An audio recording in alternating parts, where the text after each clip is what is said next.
Hi, I am Ani Munira Muhammad from atlastimalaysia.com. In this video, I am going to explain to you the first step in doing literature reviews using Atlas TI, that is to prepare the literatures. Right, so step number 1 out of 3 is to collect the literatures. Definitely we need literatures because we want to do literature review, right? So the first step is you need to focus on numerous types of literatures that will be relevant for your own research. For example, textbooks, government reports, newspaper articles, and etc.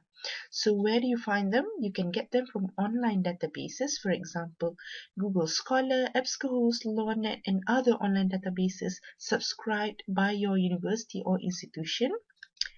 Other than that, you can also go for offline databases. For example, you can go to the library, you can ask from your friends, your teachers, and also you can try to get from your support group. What about if you have offline literatures? For example, they are hard copy documents.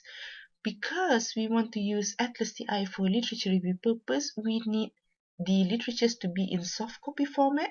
So I would advise you to digitize these literatures for use in Atlas TI. Right, that's step number 1, to collect the literatures, to collect as much literatures that are very relevant for your research. And we're going to move on to step number 2 now. Once you have those literatures, we're now going to prepare the literatures for the purpose of review using Atlas TI. First and foremost, I would advise you to rename those literatures according to the indicated formats. For example, you can go for each of those documents or each of those literatures, you put them into the format of author, year, or some of us are very accustomed to have the title in their name of that document, so they can put author, year, title. Or some also name their documents based on theme. For example, this one talks about theory, this one talks about concept, this one talks about problem, for example. So you can put the author, year, and theme. Now there's a reason for that, because apart from management of literature's purposes, it will also be very helpful once we have them in the Atlas TI software. Number 2, I would advise for you to synchronize the literatures that you have collected with bibliographic reference managers, for example, EndNote, Mendeley, RefWorks, and etc. So any type or any bibliographic reference managers that you have chosen for your writing purposes, you can just choose one because they will definitely do the same thing. But it will help you for references and also for building up the bibliographies. Now, some people might ask, I'm already using EndNote or Mendeley or RefWorks. Do I still need to use Atlas TI? Or can I only use Atlas TI without having to use EndNote, Mendeley, or RefWorks? Now, let me tell you, as of today, this is January 2015, the features available in Atlas TI for the purpose of literature reviews is confined to content analysis, or you want to analyze or read through or categorize or segmentize the contents of your literatures. But for the purpose of bibliographies and also referencing, citation, you will still need to use bibliographic reference managers. In this example, in this video, I'm going to use EndNote as my example bibliographic reference manager. I'm going to use it together with Atlas TI. You can put all those literatures into a single folder for easy access, definitely, because I have put my literatures into a single folder on my desktop. And if you have a lot of literatures and you decide that you want to have subfolders, that's perfectly fine. Okay, you can have subfolders in the main folder of your literatures. It will be very, very easy if you're already using bibliographic reference managers, for example, EndNote. Your PDF documents would already be arranged in a specific folder which contains subfolders in your EndNote application. Right, let me show you an example now.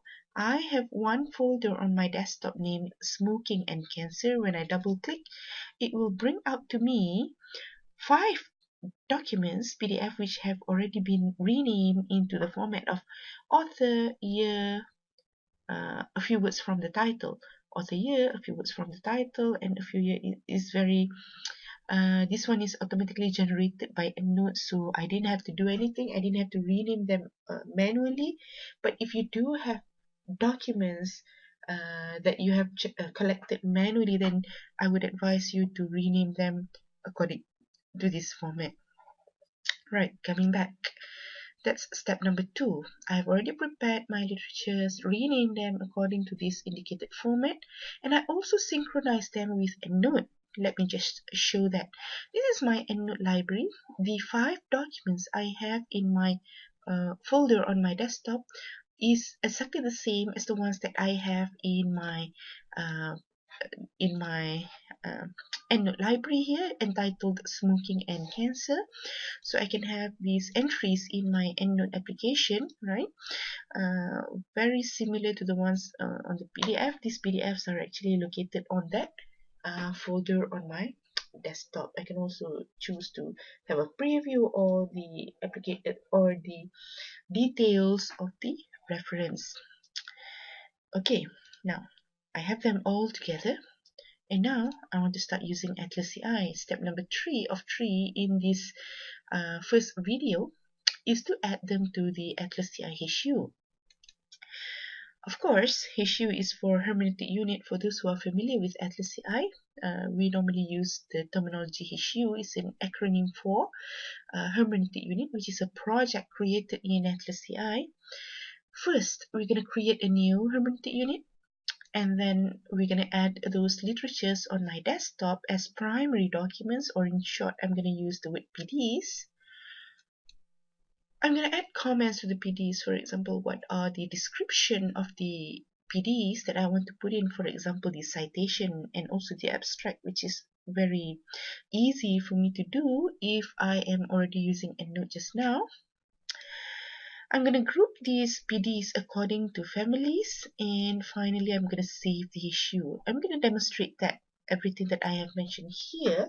Number 1, I'm going to create a new hermeneutic unit now. So you can see the title of the issue is already a new hermeneutic unit.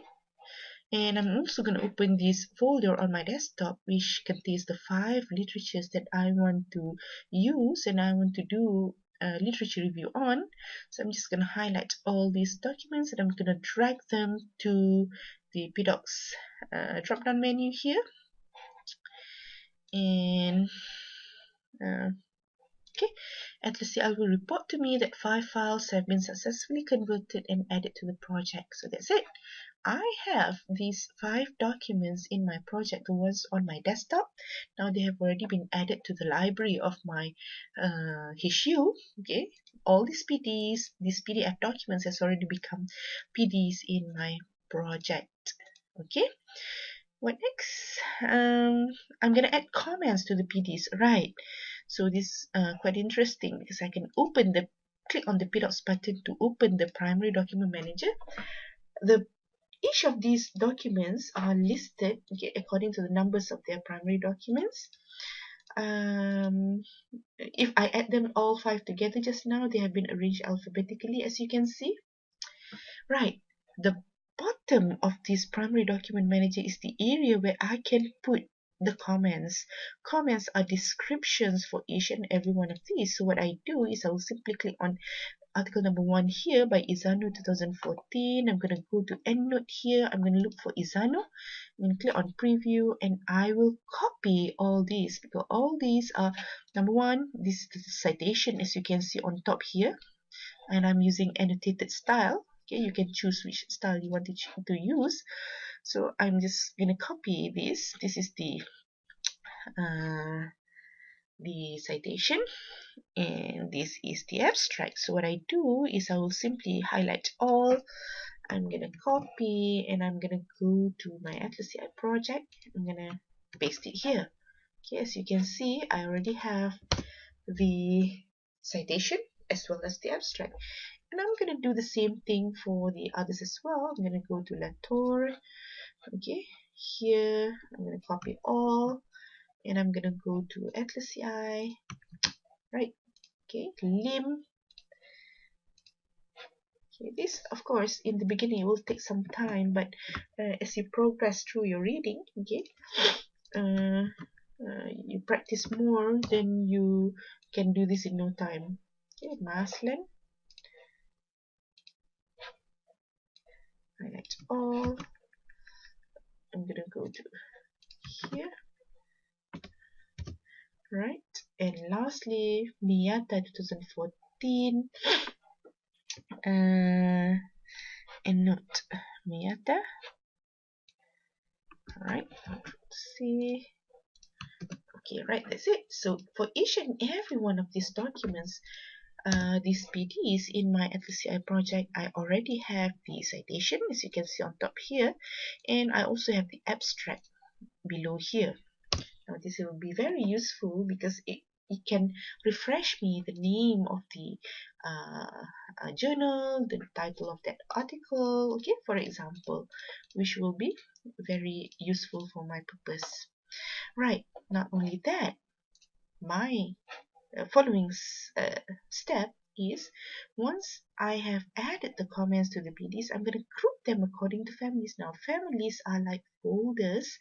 Families are shared characteristics or features of the literatures. And when I look at my Atlas CI project, I find that, some of these, they are talking about the effects of smoking. Some of them are defining what is smoking, and some of them are defining what is cancer, for example. So, because they are all belonging to the year of 2014, I can also create a family for 2014 literature. So I will highlight all documents and drag them here. Okay, so this already shows that the literatures is 2014 literatures. In future, if I have 2015, 2012, 2000, 1990s, so I will just do the same thing. And I find document number 1 and number 2 is published in UK Journal. And this one is published in Malaysian Journal. Okay, now why do we create families? Is because we want to see, it will facilitate us when we want to do comparative analysis in future. Okay, alright, so once I have done that, I can just close this document manager, and finally I will now save the project. Saving the project for the first time is very easy. I'll just go to the diskette icon here, and again I'm going to type in the title. I'm going to save it on the desktop. The title is Smoking and Cancer. I'm going to save it. Oops, smoking and cancer. Oh. Alright. Okay. Smoking and Cancer, the title of that project. Now let's go to my desktop. In this folder, Smoking and Cancer, not only I have the documents, but I have decided to save my issue within the folder itself. Okay, alright, so I have gone through 3 steps. Okay, you prepare the literatures. Number 1, we collect the literatures. Number 2, we prepare them. And number 3, we add them to the project until we save the issue. And that's it. I'm going to meet you in the following video on step number 2. Okay, going through the literatures. Thank you for watching. I am Ani Munira from atlascimalaysia.com.